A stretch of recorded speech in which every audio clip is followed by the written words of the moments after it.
LinkedIn and their desire to leave a legacy, and them looking at it and going, just because that's the way it is, that's not the way I want it to be when I leave this place. Usually that's the reason they do something. It's not because research suggests. On your point about when an organization is in its worst moment, it needs diversity, I'm not sure I agree. So, and let me tell you why.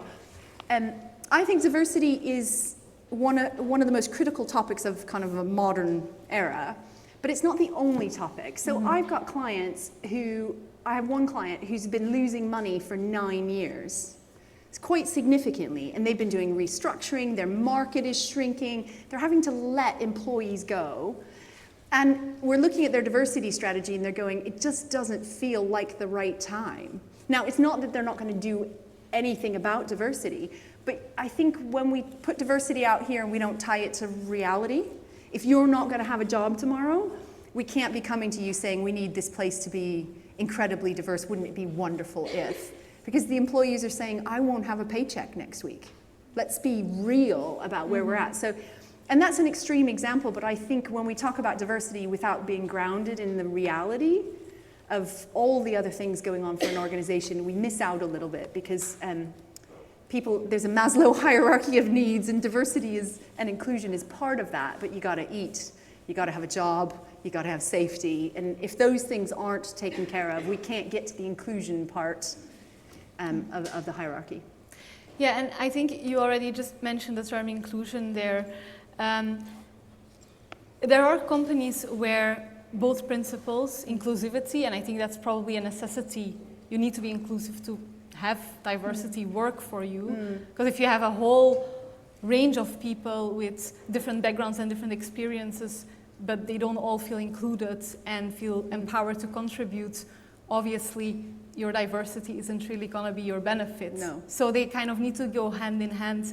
And I think what you also referred to is, in some situations, if they're not established as principles for a company, they need really a cultural change. And there are maybe situations where, that's just not combinable with some of the other challenges the company is going through. So just to come back on that concept of the link between diversity and inclusivity, can you maybe go a bit more in detail on how, those need to go hand in hand and how it's really important to have both?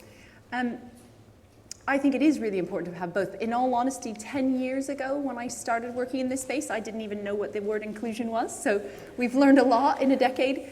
And I often get calls from usually the CEO or the CFO or some C-level person who wants to make change in the organization. And usually there's a murmur about we really want diversity of thought. What we really need is that diversity of thought. And that's their end game. Fairness, for sure, but diversity of thought. And one of the equations that I've played with over time is I don't think you can get to diversity of thought if you're not diverse in the first place. So if you have an all-white workforce, or very male workforce, or only UK-centric workforce, or whatever, you've got too much of one thing, you're just not diverse in the first place. But per your point, if you can't create a hotbed of inclusion, what happens is you shut down those voices. So nobody wants to hear your difference. Thanks for your great idea, but we didn't want it. And actually, I see a lot of this in private sector. If you work in one industry and you only hire from that industry, you'll think that nobody has any good ideas unless they came from your industry. So there will be a real not invented here, no, that just really wouldn't work. So you've got to have that level of inclusion, A, for people to raise ideas and flourish and be themselves, but you have to be willing to want what they're going to bring you. You can't just buy in diversity and then hope it all works out in the end. There's a lot of groundwork that has to be done to create inclusion. Definitely. Actually, just a question came through on diversity of thought, and someone is asking about, if you want to see whether you're actually being successful in some of these measures, how would you measure diversity of thought? And there's a note with it saying, you might have people that really look different from each other, and sometimes it might be very hard to unlock the potential of the diversity. How do you measure progress in that? That's a great question.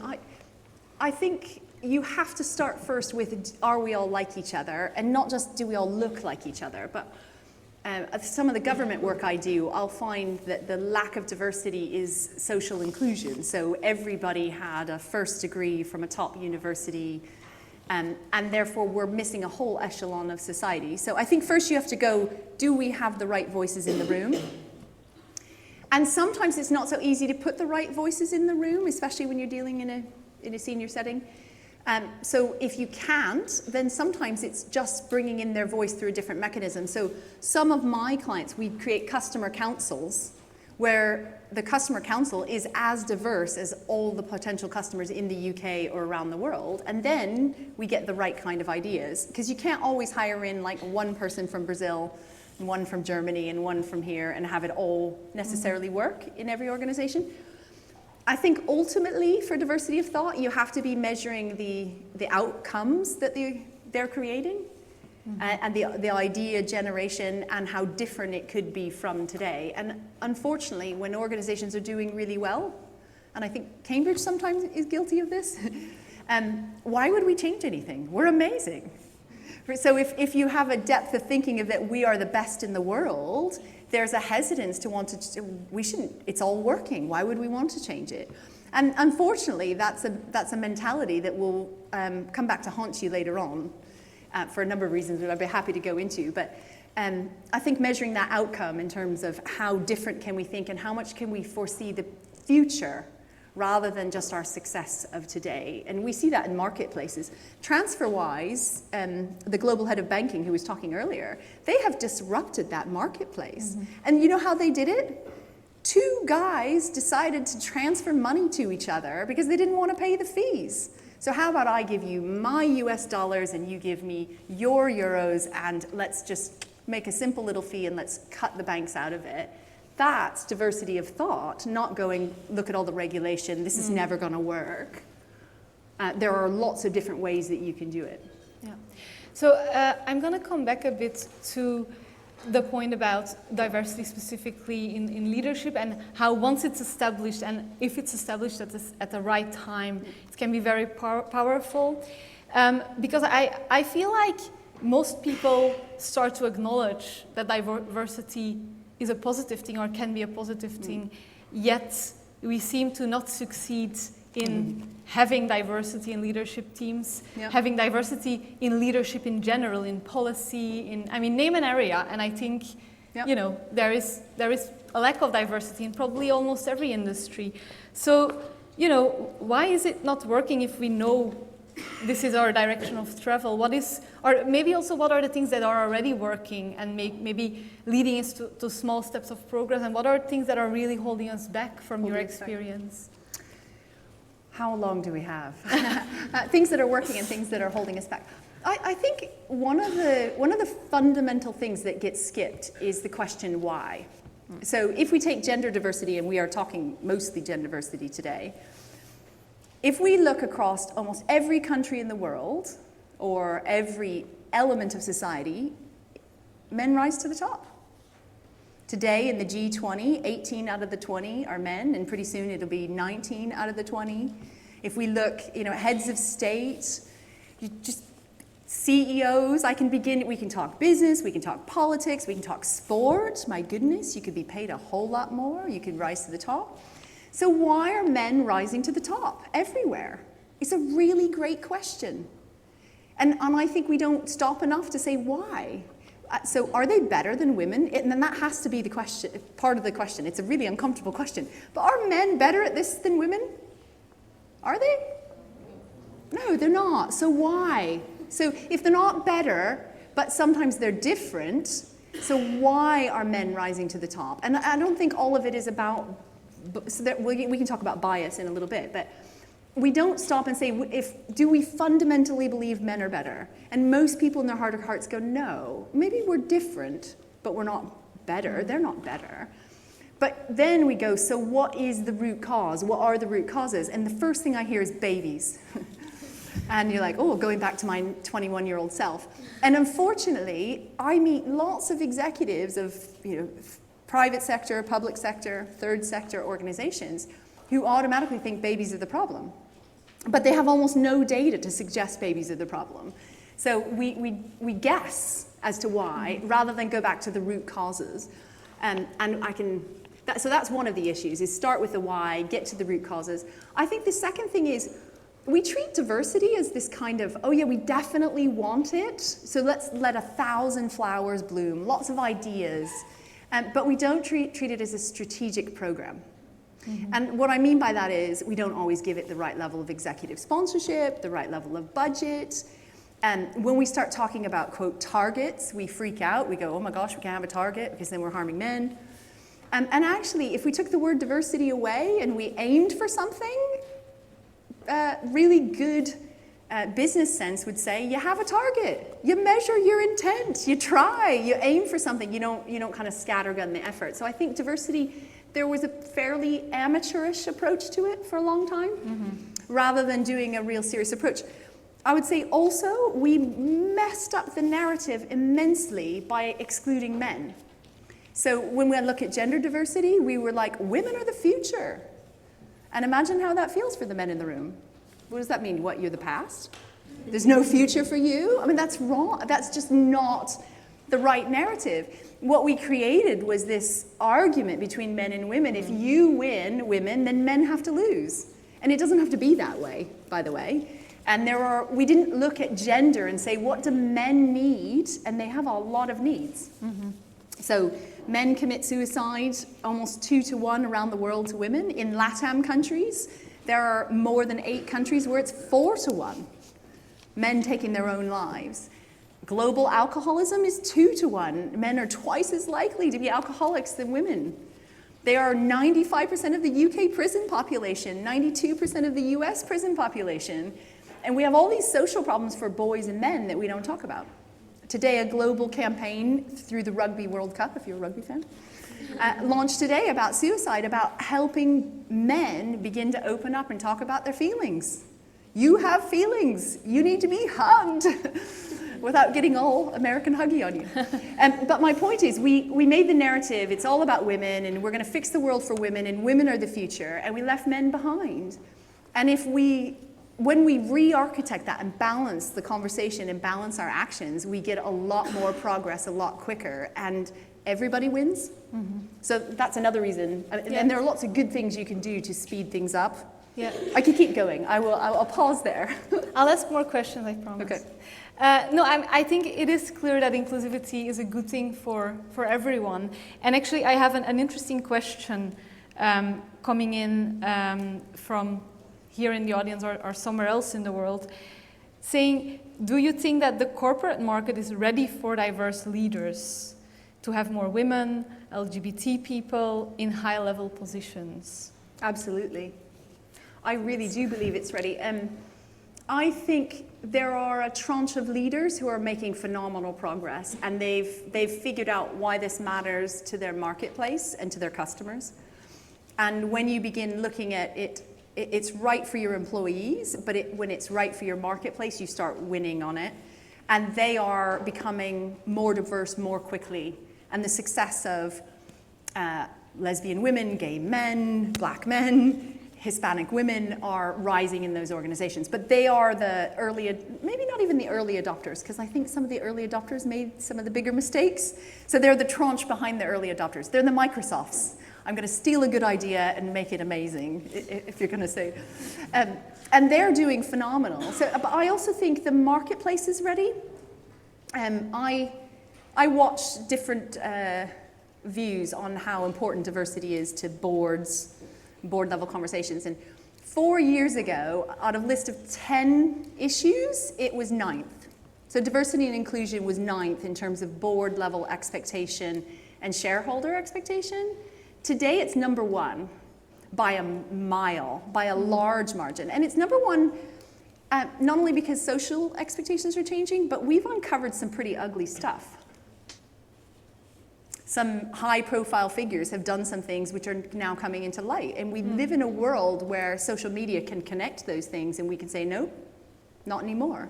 And so there's a course correction happening, which is speeding up the pace, where people who maybe weren't bought into being the early adopter or even the second tranche are going, oh, we better get going on that.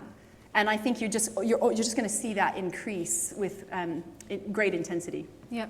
So I think we've established it's important. I think we've established the world is ready for it. So I think it's some of the world. Some of the world. Some of the world, but that's a start. So I think it's good to zoom in on... Actually, can I add one thing?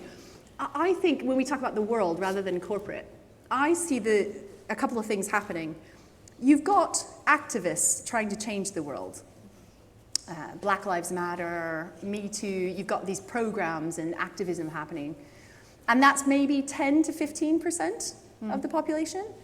And then you've got people really trying to stop it from happening. You've got some sexism, homophobia, racism that's really ingrained. And maybe, again, that's 10% if I round up of the population. So let's say it's 10% and 10%. You've got 80% in the middle. And that middle will figure out our future. The people who think diversity is not their job, the one who is not the CEO, right? They're not just middle management. But most of them are sitting not doing very much. And they kind of think having tolerance is inclusion, but they don't really take any action. So to your point, are we ready? I think there will be a tranche of people who will always push back, and there will always be a group of leaders trying to make us go faster. The question becomes what the average person does. That will tell us whether it takes 5 or 10 years or 250 years to change some of the things we're talking about in terms of race or sexual orientation, gender.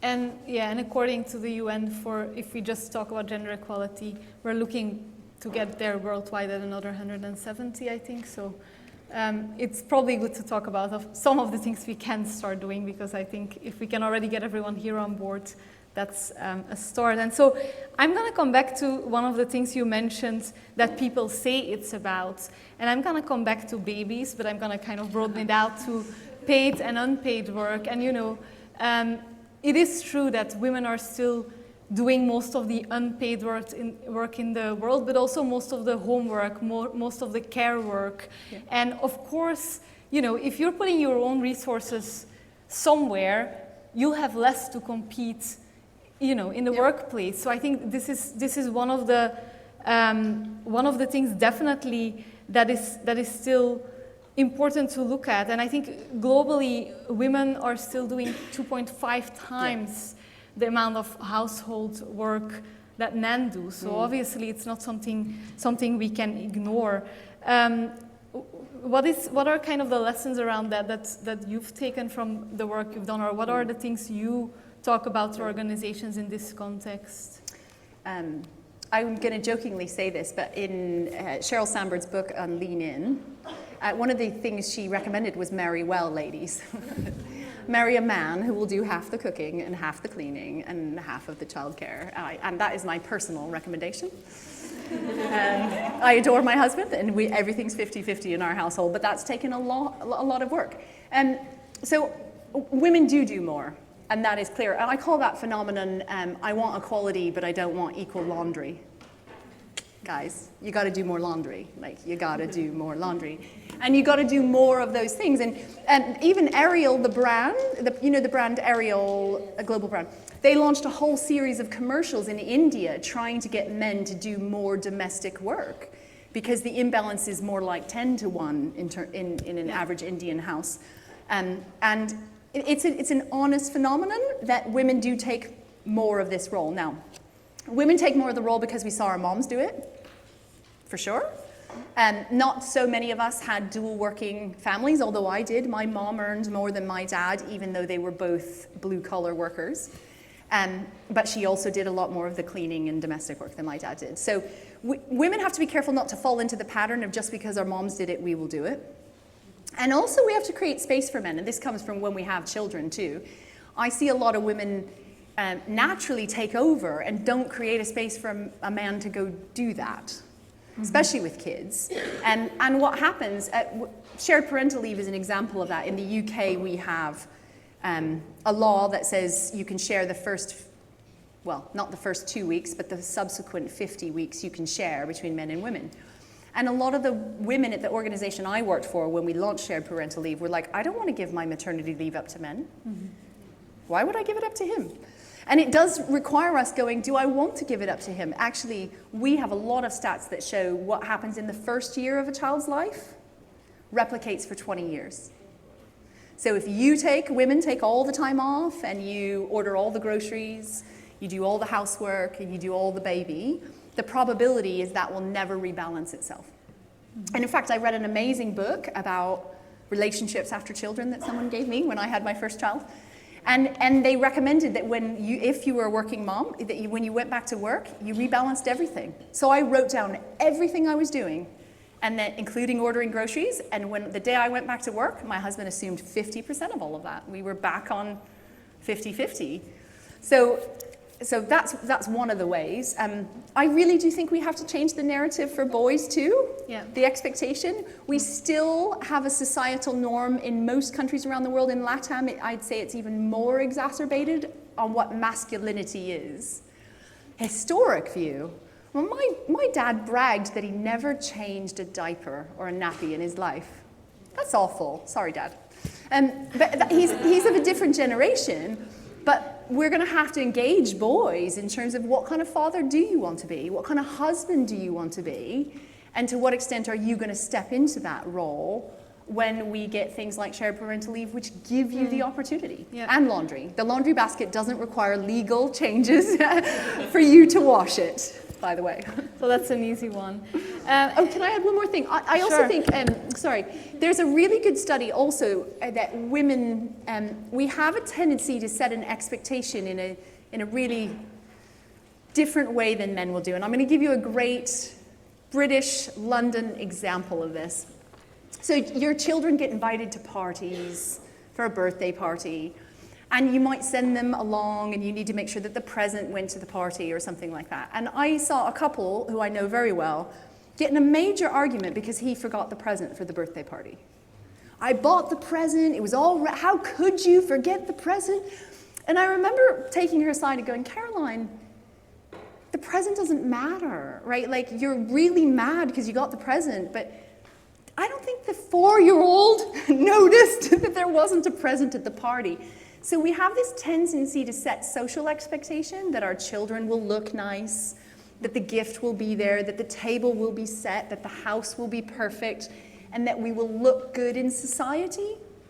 And I think women have to lessen that a little bit. We got to let ourselves have a little bit of, this is not going to change world peace if she has ketchup on her dress in public. So I think women also have to kind of relax a little bit on our social norms. So part of it is definitely changing expectations, and I'm going to come back to that point. But just to kind of go a bit deeper on the shared parental leave, actually in preparation of this event, Shaping Horizons, there was a Women and Global Leadership Forum here in Cambridge that I also attended. And shared parental leave is actually one of the things I there really wanted to talk about. And I talked about the Scandinavian and Iceland examples, where I think in Iceland 90% of men already take shared parental leave. And one of the UK leaders present said, yeah, we tried in the UK, it's not working. And I felt like, have we really? Because I think the policy in the UK was implemented from 2015, and I think Scandinavia has been on this for over 40 years. Yes. But I also feel it's not only, as you said, about regulation. There's also really a culture and a stigma that has to change. Is that For something sure. Yes, you felt? And is there a difference between different countries? If we think about, would these kind of policies be easier to accept in some places than others, do you think? And how is the UK in that? And maybe Latin America as well? No, that's a good question. So shared parental leave introduced 4 years ago. Only, just so I can explain the policy and then we can talk about the behaviors around it. You're allowed to share the 52 weeks of leave at statutory government pay, which is £136 a week. And not very many people, including students, actually you might be able to tell us how to live on £136 a week, but the average person in the UK can't live on £136 a week. So the government put in the law and often laws are what I would call a sledgehammer. They're an imperfect solution, but they break open an opportunity. So what we saw happen is where companies did nothing Organizations, employers did nothing. Almost no men took it. It was really rare, and the man had to fight for it. But there's a group of leading companies who equalized pay, and they equalized at full salary between 14 and 39 weeks. So some companies in the UK pay their men up to 39 weeks full pay for shared parental leave, and then all the way down kind of to the 14-week. Those companies are seeing between 15 and 40% uptake.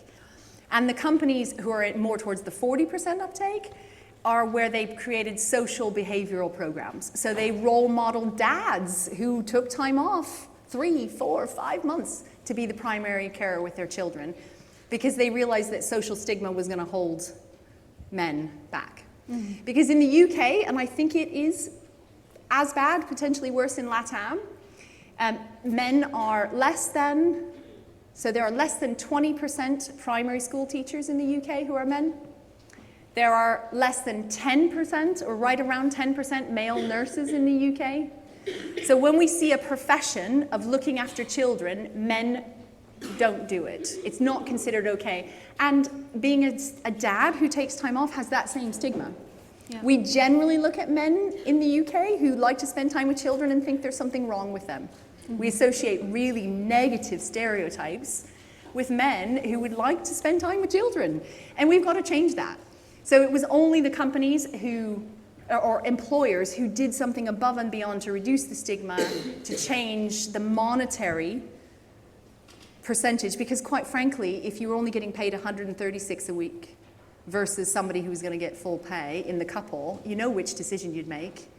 You're never going to make the 136 a week decision. You're going to make the full pay decision. You can't leave money on the table, especially in dual working families when it's so hard in the modern world. So I think shared parental leave is imperfect in the way that the legislation was rolled out, but it paved the way for opportunity. And I studied both the Nordics, 3 countries in the Nordics and Canada who had similar models, and saw how long it took in those countries for shared parental situations to work. And also there were flaws in the early legislation. So for example, I know in one of the countries, men were using their opportunity for shared parental leave to have extra summer holiday for an extended period of time. And so legally, they brought in a law to say, you have to be the primary carer, and it's only for you if you lose it. So nobody got it perfect right time. Therefore, shared parental leave isn't perfect, but it's the opening of an awesome opportunity that we need to continue to unpick. And we've learned a lot already, so that's a good start. We've kind of, this is probably more seen as a gender issue, and I'm getting a few questions also about how to promote to have more inclusion of trans people, LGBTQ+ in general. Why are they so underrepresented in leadership? What are some of their specific challenges? And I want to kind of broaden it out because I know we only have a few minutes left to particular challenges to some of these different groups we've been talking about in the workplace. So both LGBT community, gender, and other minorities, ethnic minorities. Can we just maybe spend the last few minutes talking about what are their particular challenges, both just being in the workplace, I guess, but also getting to kind of the leadership positions. How about if I talk about sexual orientation, LGBT and race? We'll do those two as a start. When it comes to sexual orientation, we have made a lot of progress in a lot of countries around the world. We're seeing more pace of progress, things like gay marriage referendums in different countries.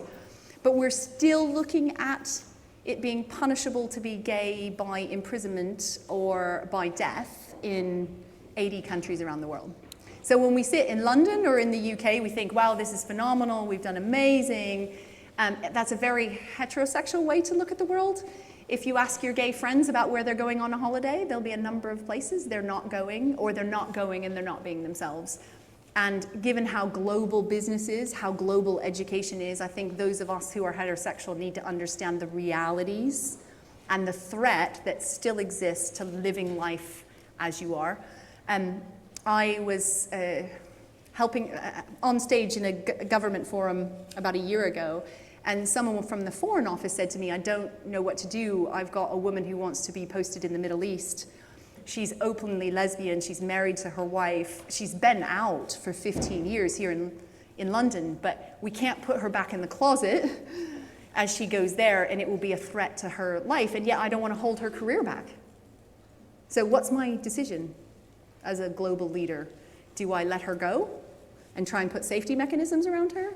Or do I tell her I can't, in all great honesty? So that's a tough example when we look at global. I think when we look at local, even if we're talking about the UK, where we think we have acceptance, most of us don't really understand what it's like to be editing all the time and omitting parts of ourselves. So I get a lot of people who don't know, so it's okay that they're gay or lesbian or bisexual, but what's that got to do with the workplace or the classroom? And the answer is a lot, because you bring yourself. The more we know, and go back to your studies, the more you can be yourself, we know the more you flourish at work or at school, etc.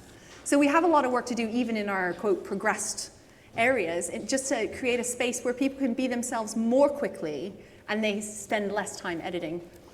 I think when it comes to racial inclusion, we have more to go than any of the other areas. And one of the reasons we have more to go is people are afraid to talk about race. Incredibly afraid to talk about race. They'll talk about culture or how amazing food is. I love the food from your country. But actually talking about what it's like to be an ethnic minority, to be Latino or Black or Asian, and most white people can't say the word Black without fear of being seen as being racist. We didn't start these social conversations at the right age. So what happens in employer situations, in business, I find race is the lowest rung of the diversity agenda, because people are just afraid of it and they don't know where to start. So even helping create cultural competence and going, well, we start somewhere. And we also start by getting it wrong. So one thing I've learned as a white person working in race is I've put my foot in it over and over again over a 10-year period. But every time someone has course corrected me and said, you know what, let me explain something. And then I never did it again.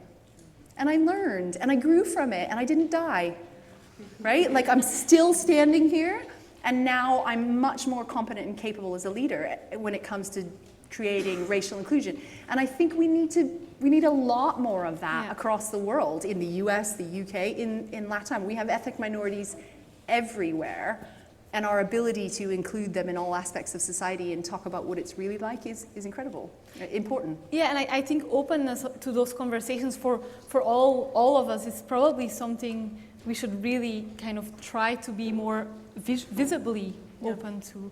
And I think we should finish. So I think that the last thing I would like to ask is, like, other than all taking our responsibility in doing our bit of the laundry, what are the immediate things we can all do to kind of make sure at least the culture we're part of, improves? Yeah. To be honest, I think it's move from passive to active. So regardless of whichever part of diversity you're looking at, most of us take a passive role and let change be delivered by someone else. It will only change if we decide we want to change it. And I would say every person in this room or on the webcast has a role, but you have to make a conscious choice. Nothing changes unless you choose to drive that change, to make the mistake, to figure out the way forward. So I would say move from passive, go get active. And I think that's good to end. Thank you very much, Susie. Welcome.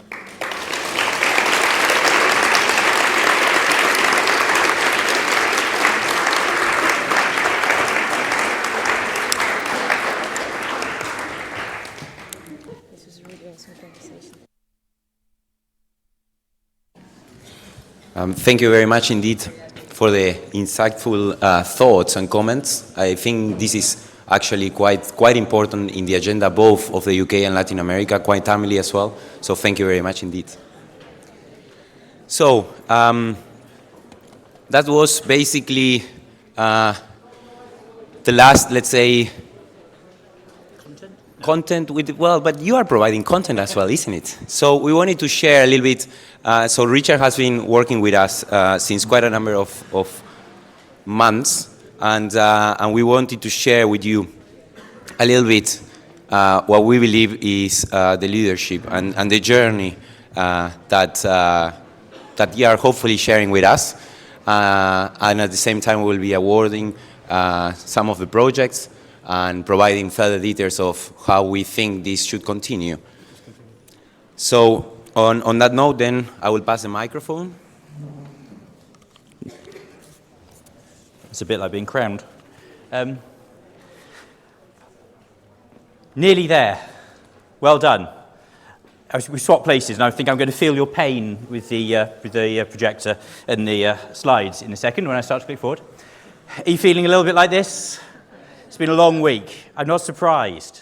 We've got the dramatic lighting as well. You've put so much energy, so much effort, so much thought, so much concentration, seeing the discussions, seeing the sessions. It's been fantastic kind of hanging around on the fringes and seeing what you've been doing. So I'm not surprised you might be feeling a little bit like this right now. But I've got bad news for you, okay? The hard bit is only just beginning. This was the easy part, coming here, thinking. Now your challenge is doing. I knew I'd feel it. By coming here, you've got sort of mapped out something for yourselves, okay? You've claimed a space. You've gone and said, this is the direction I'm traveling in. This is something I want to do. This is something I want to achieve. And, you know, you've kind of given yourself a little bit of a statement. You've defined for yourself saying, there's something I need to do now. There's challenges in the world. There's something that I believe is important, and I am going to take it forward. That's a tough thing to live up to. I mean, because there's all the people who knew you came here, you know, all your colleagues, family back home. There's the people you've worked with alongside. There's the people in your groups, but most of all, there's yourself. And that's the hardest person to fool. That's the hardest person to convince when you kind of know that you're not quite doing as much as you need to do. So I've got just one thought on you about what's next, about what you're going to be doing, what you're going to be achieving next. Because when we have a passion for making a difference, when we have a passion for seeing something in the world that we want to change, there's one thing that kind of gets thrust upon us, and that's leadership. That's the thing that's often unasked for, but because you've had the vision, you've had this idea, you've had these first steps, you're the one who's suddenly kind of tasked with doing it. And that's a bit of a strange place for us to be sometimes, because leadership is often like feels like this set of contradictions, these set of balances that you have to keep in place. You know, you have to be confident, but you have to be humble. You have to be certain. But at the same time, I'm going to take it a little bit closer, you have to be doubtful. You know, you have to be authoritative. But at the same time, you have to be enabling. You have to be disruptive. You wonder where I was going with that. But at the same time, you have to be conciliatory. You know, at the same time, you have to be knowledgeable. But at the same time, you have to be questioning. These are all things that you've got to mix together into this weird toolkit of actions and know when to use it, when not to use it, which part to use, which part not to use. Because there's one big problem with leadership is that at the same time, we over-complexify it. We make it this big, massive issue, but at the same time, we simplify it too much. Now, a lot of the time, we kind of say, well, I can't describe leadership, but I know what it is when I see it.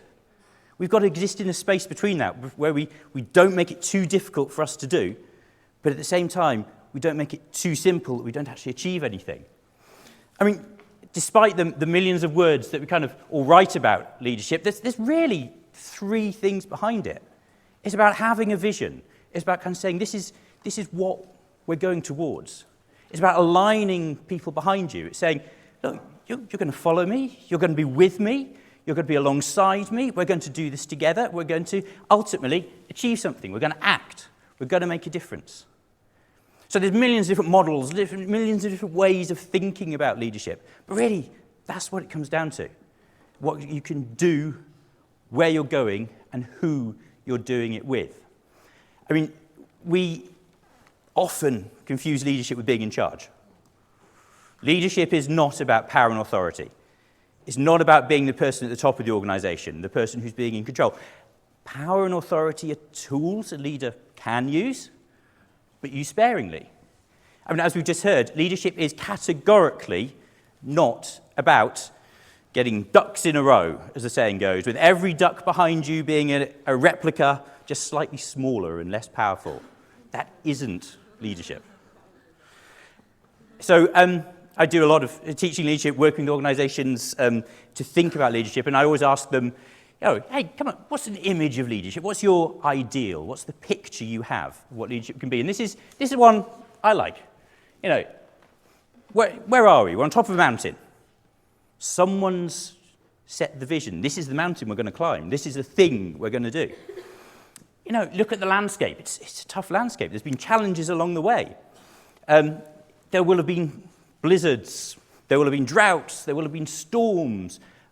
But somehow we've created this community, this space, this shared attitude, this shared space, this shared outputs together. That actually looks quite comfortable and looks quite cozy and looks like a kind of a place you'd probably quite like to be.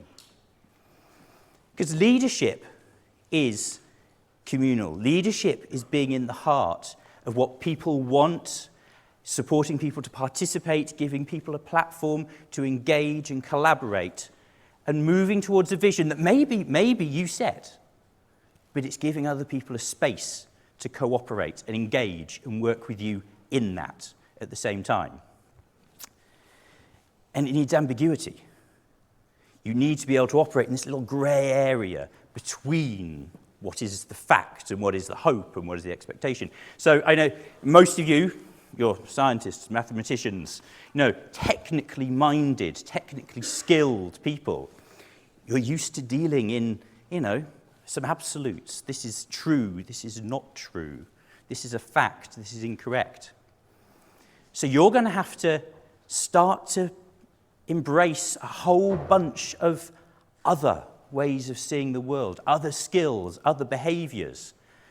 This is just, one potential compilation of behaviors and skills and knowledge that you might need. This was put together by a group of young people looking very much like you from around the world, who kind of saying, right, I want to make a social impact. What can I do? How can I change it? And it can feel uncomfortable. It can feel uncomfortable embracing these new ways of thinking, new ways of behaving, new ways of acting. Now, I'm just going to ask you to do something.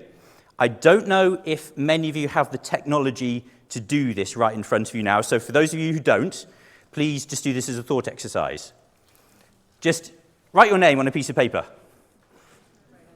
Most of you have tablets and computers, so don't worry if you have that. Just think about it. Write your name. Okay, now the next thing I'm going to ask you to do. You automatically picked up your pen in one hand. For me, it would have been my right hand to write my name. Write your name again in your other hand. Do it as a thought exercise. We've got time. But write it in the other hand, okay? And if you're thinking this through, what does it look like if you do your signature in the, notionally, wrong hand? It feels uncomfortable. It doesn't look like you. It doesn't look like the thing that you recognize. But with practice, you can write with both hands. You can do that. You can change that. And while you're stepping out into a leadership role, thinking about how you're going to do the next steps, what you're taking forward, it will feel comfortable. It will feel not like you. You'll be having to have conversations that you might not quite recognize yourself in. But keep practicing, keep trying, keep doing. And it will start to fit, and it will start to feel more natural for you. Now, this last week, you've been, to take the metaphor a long way, you've stepped up to the horizon and you've looked beyond it. You've come up with ideas, you've come up with visions, you've come up with understandings of what can happen next. And this morning was just fantastic to see kind of all of this come to fruition. In the space of 5-6 weeks, you didn't know each other. Monday, you hadn't met each other. And then today, you were standing on a stage together, presenting ways that you can make the world a better place, having accepted that this is your role, this is something you want to achieve. And there were no bad ideas there. You know, some of them are going to win the pitch, some of them aren't. But every idea can be taken forward. Every idea is possibility. And I think we're all really excited, and I'm speaking for the Shaping Horizons team, having been kind of like adjunct on the side, but we're all excited to see what you do with those ideas, because all those ideas are valid, all those ideas are real, and all those ideas are things that you can make happen. So, in an hour, you'll be gone. Hour and a half. You'll be away from here. This hall will be in the past. But as you're stepping into the future, don't forget the energy, the enthusiasm, the ideas, the collaboration, the way you work together. Because take that with you, keep the community that you've been building here together, keep the community that you've been part of, that you've been leading, that you've been following within. Keep that live, keep that active, and you can make the change that you're looking for, and you can shape what it is beyond the horizon as you step forward. So I want to say, first of all, thank you so much for this week. I've being on the side and listening to conversations and speaking to some of you, it's been great. We're not quite there yet. I don't know if you know what's going to be coming next or anything, or even if you're expecting it or not. But I want to hand back to Theo and Matthias. And just before you do, because I know they're going to be emceeing the last bits of this, I just want to say on your behalf, thank you to both. Come on out, don't hide in there. Thank you to both of them for having the vision, for putting this forward, for creating this. I think they deserve a round of applause for the huge amount of work they put in. And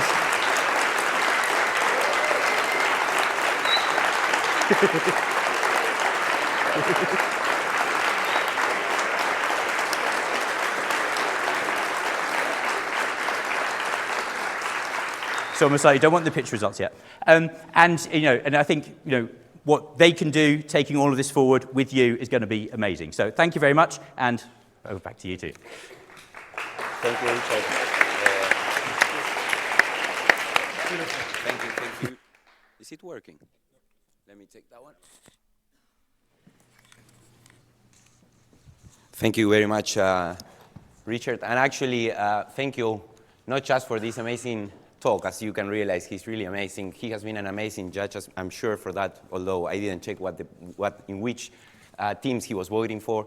But actually, one thing I would like also to highlight, like he has been really instrumental as an advisor for us throughout almost a year, and also has been quite instrumental in developing the training for all the mentors that you guys have. So thank you very much, Richard, for supporting us all the time. Thank you. It's been a pleasure.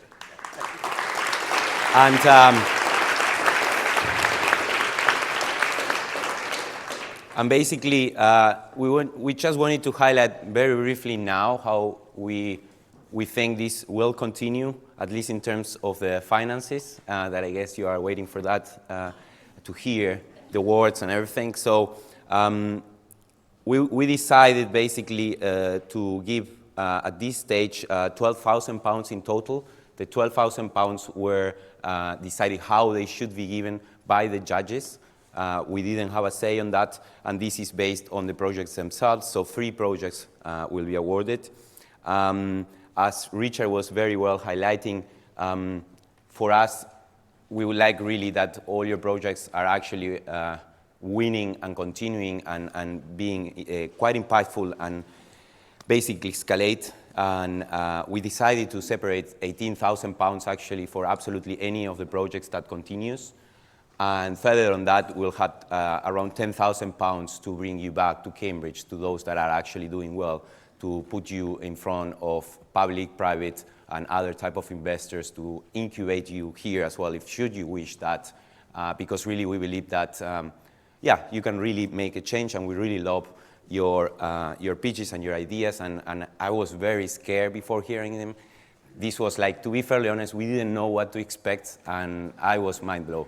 So really, I really know what to expect, and I think you didn't know what to expect neither. So for me, it was an amazing week, and And there will be further supports, actually. This is not just monetary support. There will be mentorship from the private and public sector, from Latin America and from the UK for you, for all of you. Again, there's particular projects that have already stakeholders interested that we will be trying to build those links and partnerships further. So this will be our role in the next months to working with you.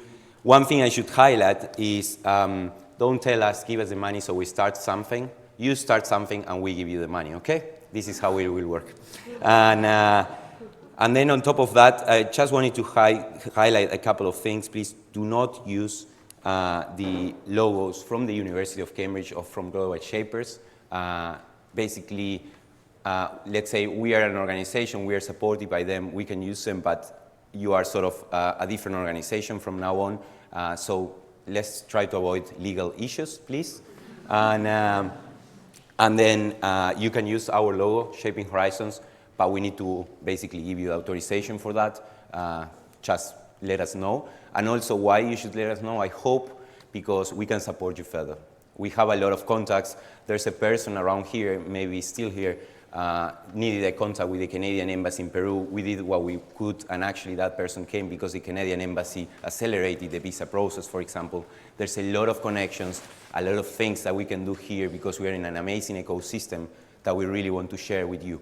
Okay, so please do share with us. We'll authorize you, and then we can keep on working further from that point.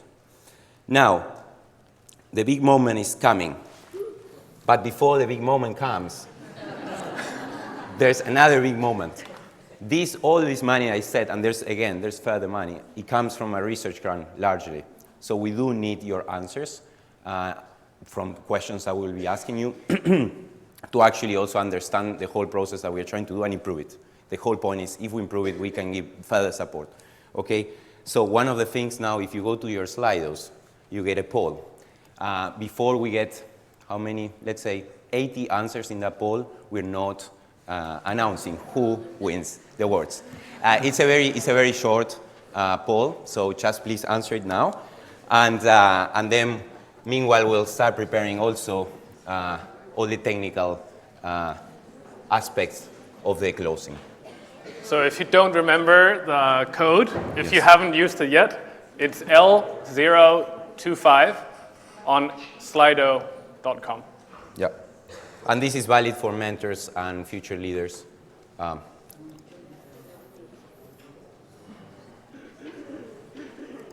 Odd, when we reach 80 answers, just do like this to me, and then we'll start.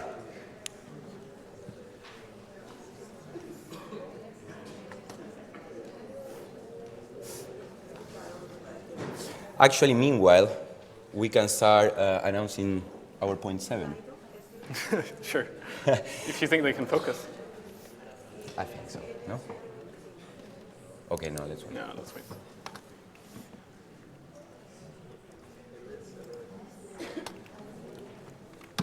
So whatever you do, don't show the winners. No?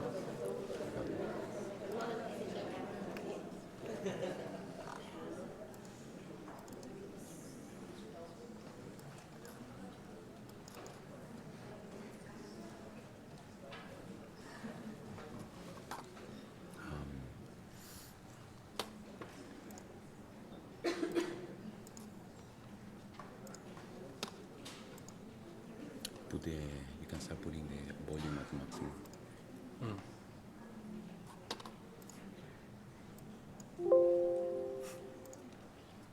Here. Yep. That's max. And then you can actually unblank it. You will be all black. No, there's this. We'll wait a little bit more.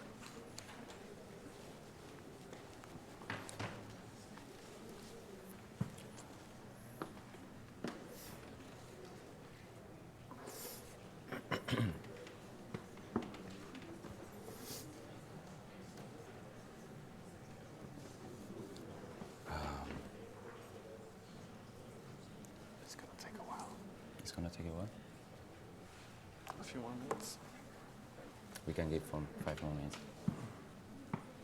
We might have underestimated the length, but in a few minutes we can start.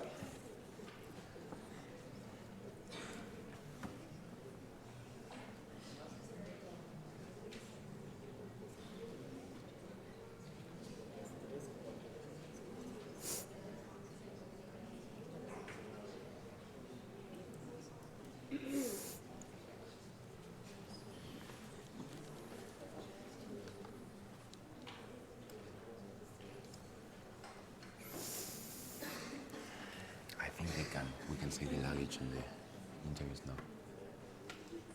Oh, they're going to get distracted. They're typing away.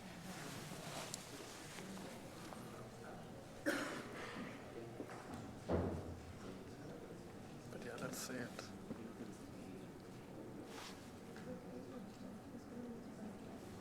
So, I suggest that in like 1 minute or 2 minutes, I'm gonna say, okay, now just do your final thing with the poll, and then I'll say, we'll be finished in about 5-10 minutes. And on your way out, please grab your luggage. Stay outside. There'll be drinks. And be ready for interviews. So, and then I'll move on to say, so we have something that we think we owe you. Okay. So I'll just take it from there. Yeah.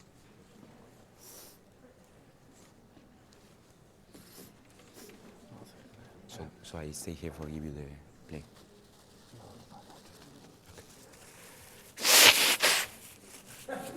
Oh. Yeah. Should I say, oh, they judged, I went to the bathroom. We have one speaker that went to the bathroom with the microphone also.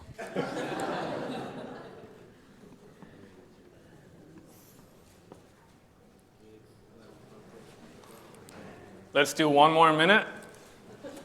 So please wrap up. It's really long. Okay, make as much progress you can in 1 minute. And if not after, yeah. Well, it will remain active, so like if you're going to take a train or a bus or like go to a pub tonight, you could also do this poll there. Well, those that stay, we will announce where, right? So. Yeah. In the meantime, while you kind of finish up, there are 2 logistical aspects. We're going to finish off inside the hall quite soon when the winners have been announced. Please grab your luggage on the way out. So like when you leave from your seats, go directly, grab your luggage, and then go outside, and we'll have some drinks waiting for you.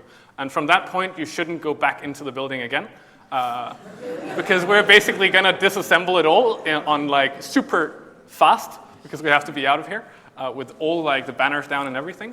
Second point is, please hang around outside, because we have, as you know, some interviewers that would like to get your reactions on the outcome of the pitch. So. With that, I hope that you're nearly done with the poll. So we actually have something that we owe you from Monday. Aude, can you maybe turn down the lights?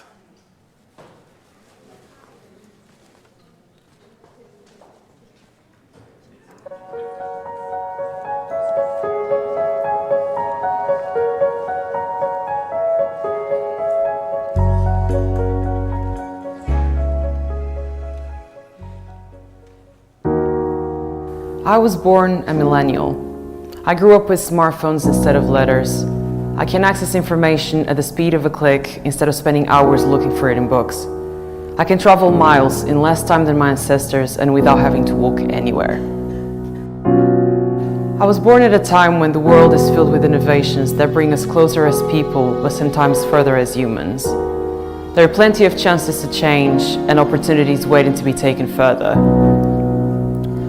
I save water, I recycle, but I look around me and I question if that is enough.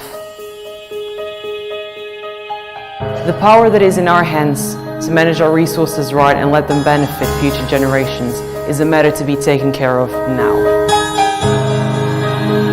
At Shaping Horizons, we want to change that. We care about amplifying the voice of the youth. We are the future scientists, engineers, and doctors, the leaders of the world we will inherit. A world that can be better governed with more sustainable approaches and with more inclusion and collaboration. Let's build the world we want to live in. Together!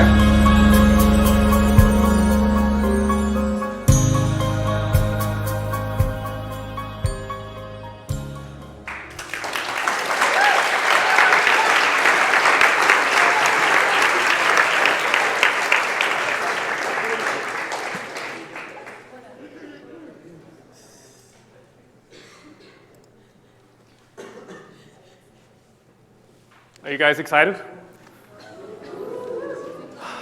So, as Matthias said, there's 3 prizes.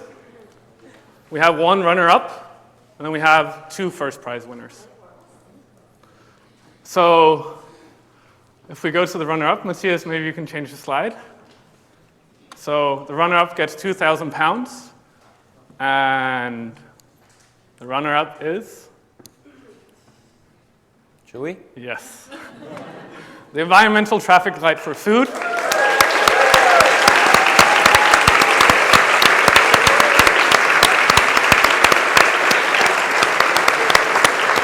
So please come on stage.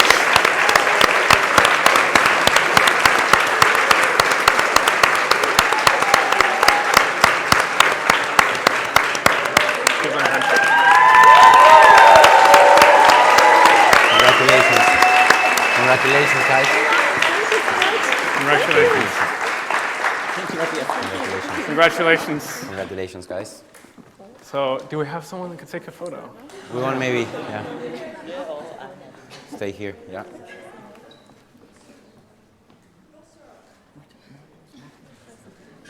Yeah. Matthias, are you scared of them?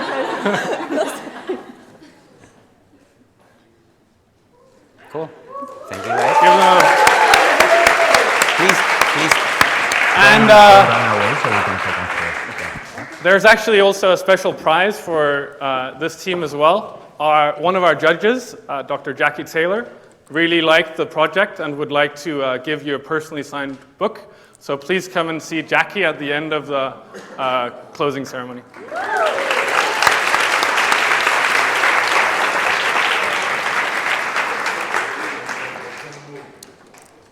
So now going to one of the 2 winners.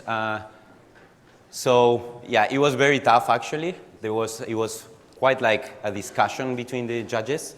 So the first winner that we would like to announce is Share, Team 9. Congratulations!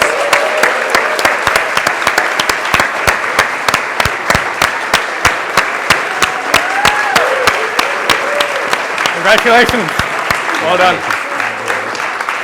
Congratulations. Congratulations. Well done, mate. Congratulations. Well deserved. Congratulations.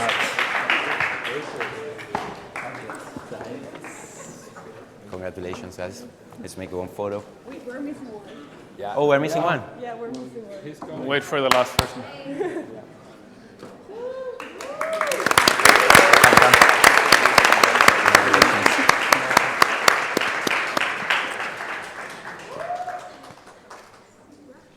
Yeah. Okay. Thank you very much and congratulations. Congratulations.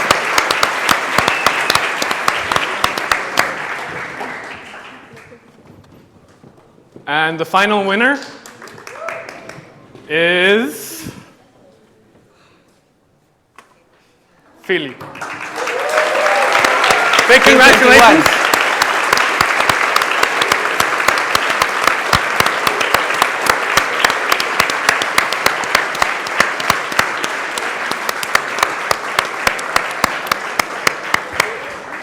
Congratulations. Congratulations. Well done. Congratulations. Congratulations. Thank you. Congratulations, guys. Congratulations. Congratulations, Richard. Just look in front somewhere.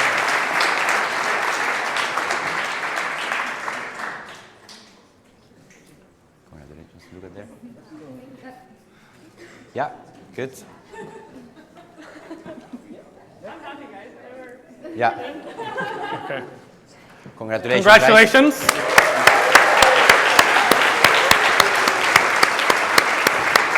I'll do a little bit more. Okay. I'll do a little bit more. So that was only 3 teams, but really we were very impressed with the rest of the 21. So do power on when you get home.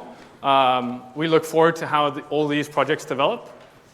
In case you're a little bit curious about what these 3 teams did, because you didn't see each other's pitches, I can try to see if I can remember briefly what they did. So the runner-up was trying to add this label to food packaging. Instead of adding dietary kind of restrictions to how much, for example, fat you should eat on a daily basis, it's basically the equivalent for environmental impact. The second team was Share, which is a community-based ride-hailing service that really tries to reduce the amount of cars driving to certain central places and also amplify communities and build stronger connections and friends. And the last one, Philly, is a project basically trying to improve financial literacy because, as far as I remember, 89% of youth don't have any savings, even though they actually have jobs. So this was kind of a very brief, I hope I did you justice, but this was a very brief overview. The pitches, we have them recorded, and I think we'll most likely make them available online, or at least to you guys, so you can see them. To you, at least. Yes. To promote some further collaboration.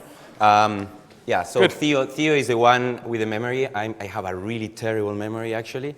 So to me, it was very important to actually write down where I had to go tonight. So, yeah, so basically we'll have some drinks now, which in your way out, you should take your luggage and you should remember to actually answer some questions to the interviewers. And then you can remember also, we highly suggest Wetherspoons, the Regal, to go tonight if you are still in Cambridge because it's a massive place, it's cheap, and I think you will have a lot of fun. And I think likely you will see a lot of us from Shaping Horizons there as well. With that, I think... We'll thank all of you. We'll thank the speakers. We'll thank the mentors. We'll thank the big team supporting us. And let's So thank thank you. for working together.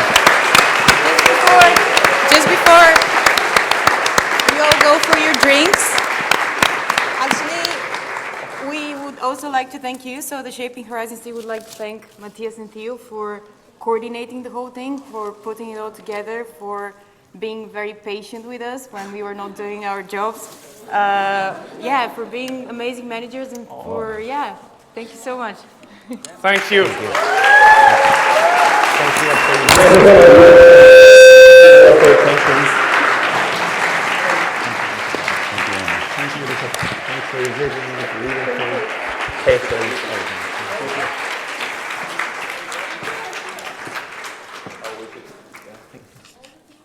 Yes, can we have a team? Everyone who's volunteered with the Shaping Horizons Committee.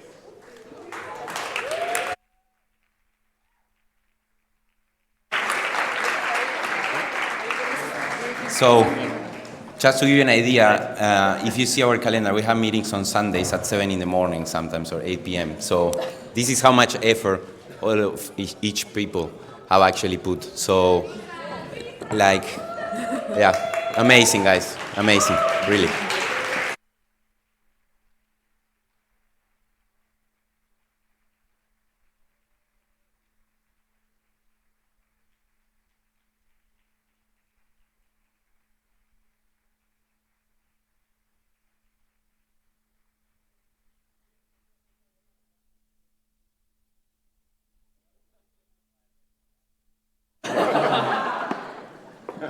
We can, yeah, we should, I think, probably.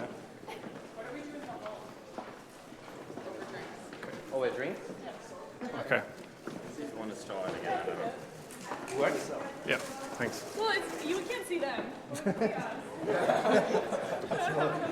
So guys, yeah, let's try to keep on working together. There's a lot of support, so do keep in touch with us, please.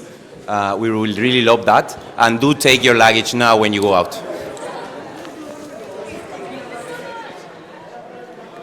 That was nice of the team.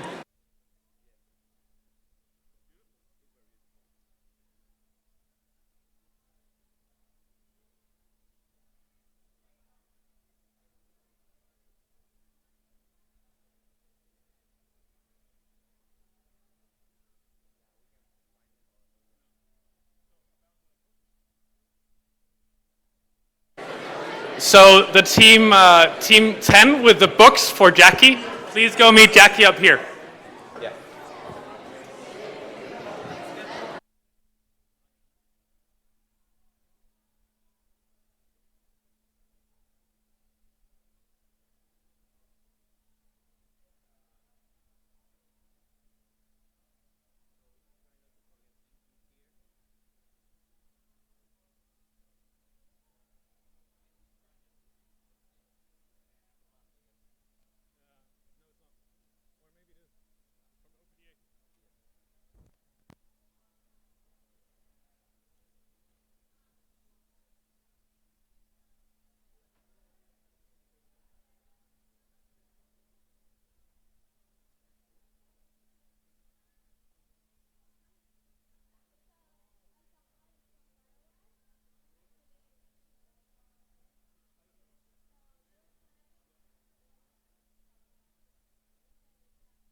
By the way, guys, if the plan continues and everything, we already have a little bit of money to do all over again in 2 years in Latin America.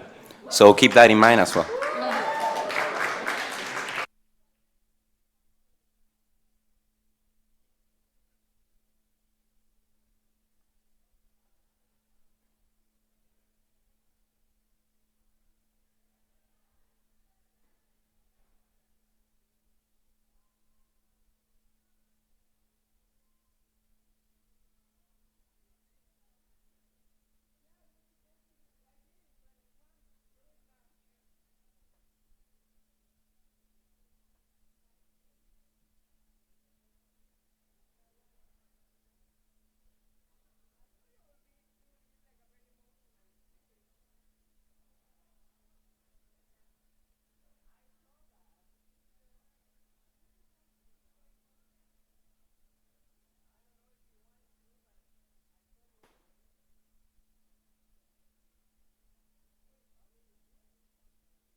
Guys, I was reminded about something that we forgot to say.